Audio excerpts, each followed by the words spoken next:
UKLO 1 year masters. No IELTS required up to 5 years visa. High visa success rate. ఇప్పుడు మా legendary writer Paruchuri Venkateswararao గారిని మాట్లాడవలసిందిగా request చేసేస్తున్నాం. So please.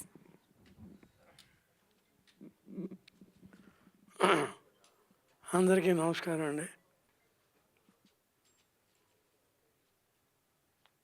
ఈ cinema నేను చూశాను, మా తమ్ముడు చూశాడు. మా తమ్ముడు సర్టిఫై చేశాడు. వాడు ఎందుకంటే మంచి విమర్శకుడు, మా సోదరుడు. ఎందుకంటే తెలుగు పండిట్ కదా.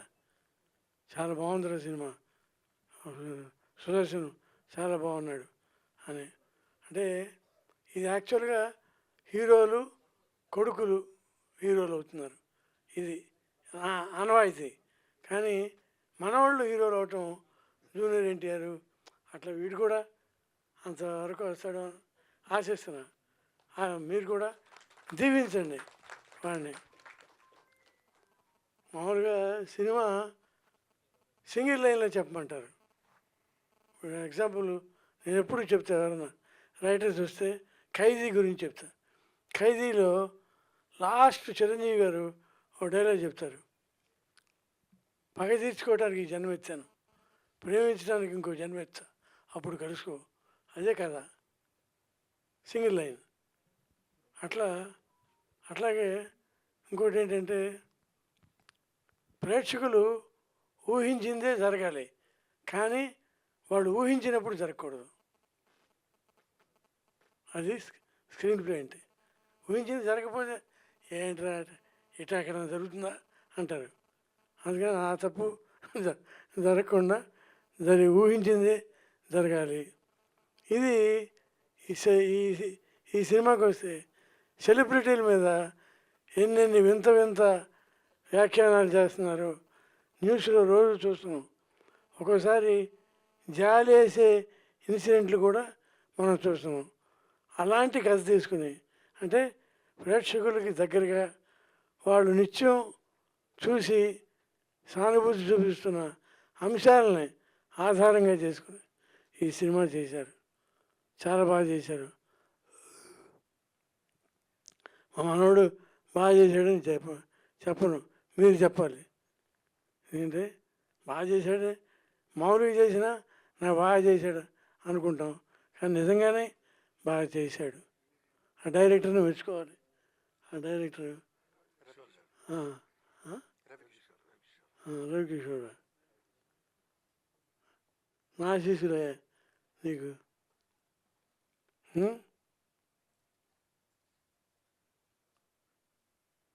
రాత్రి బాలకృష్ణ ఫంక్షన్ మీరు వచ్చే ఉంటారు. నిన్నే మా రైటర్స్ అసోసియేషన్ కూడా జరిగింది. అందులో వ్యర్థ పదాలని ఉంటాయి. వద్దని నాకు ఓ రోజు షూటింగ్లో సత్యనారాయణ గారు అది సరే అన్నాడు. ఏమంటే అది ఉందా స్క్రిప్ట్లో అన్నా. లేదు. మరి ఎందుకు చెప్పారన్నా నేను. అంటే అది ఊతం కోసం. ఓ నాయను, ఊతం కోసం ఇలాంటి పదాలు చెప్తే 1000 అడుగులు అదే ఉంటుందండి సినిమాలో అని ఎతికితే వ్యర్థ పదాలు. అది సరే, ఇంతకీ అది కాదయ్యా. ఇప్పుడు నేను చెప్పేది ఏంటంటే, ఇప్పుడు ఏంటంటే ఎందుకు ఎన్ని వేస్ట్ పదాలు, ఇవన్నీ ఉండకూడదు. ఉంటే లెంగ్త్ పెరుగుతుంది తప్ప విసుగు పెరుగుతుంది ప్రేక్షకుడికి.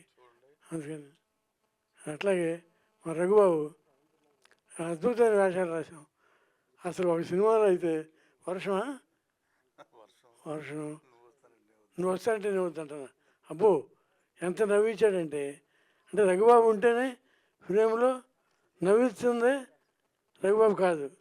మేము ఆ గిరిబాబు గారితో ఎన్నో సినిమాలు చేసాం.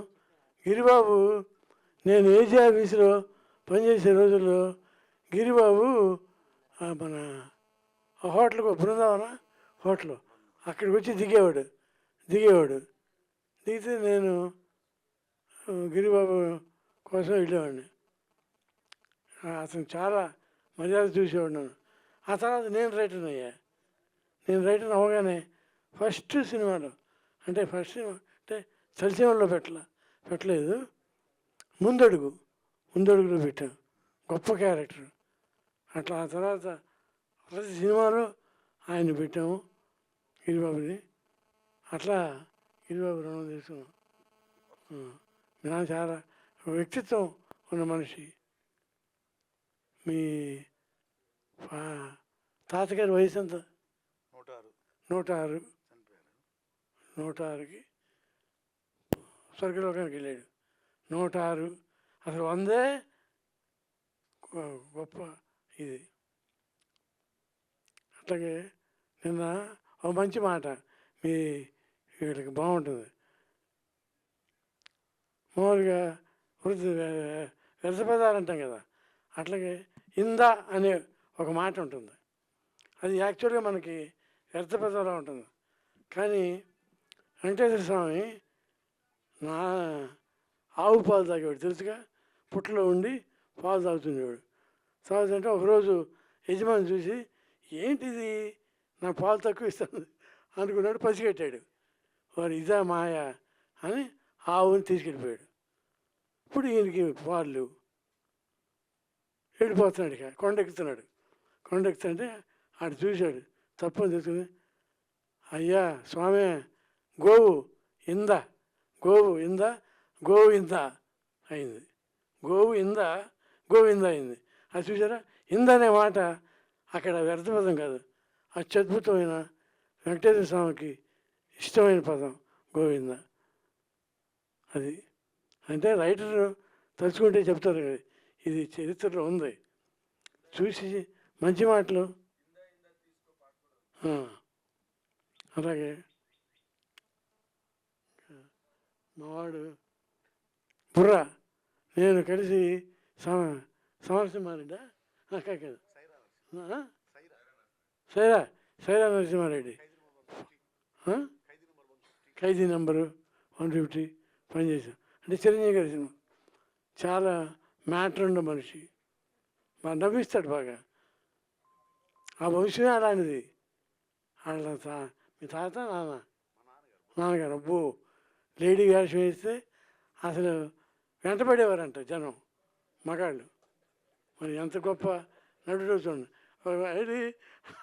ఆయన బుర్రా శాస్త్రి గారని తెలుసు, అయినా సరే అంత ముగ్ధ మనోహరంగా అంత అందంగా ఉండేవాడు అనమాట. ఆ వంశంలో పుట్టాడు. వంశానికి ఆ వేషాలు ఎగిపోయినా రచనలతో పేరు తీసుకొస్తున్నాడు. అంత గొప్ప వ్యక్తిత్వం మనిషి. డైరెక్టర్కి ముందు డైరెక్టర్ గారు మంచి సినిమాలు తీయాలి. అంటే ఇది మంచి సినిమాయే, ఎందుకంటే ప్రేక్షకులకి దగ్గరగా ఉన్న సబ్జెక్ట్ని ఎత్తుకోవడమే గొప్పతనం. ముందు కూడా ఇలాంటి మంచి సినిమాలు తీయాలి అని చెప్తున్నాను. అందరికీ నా ఆశీస్సులు. Thank you.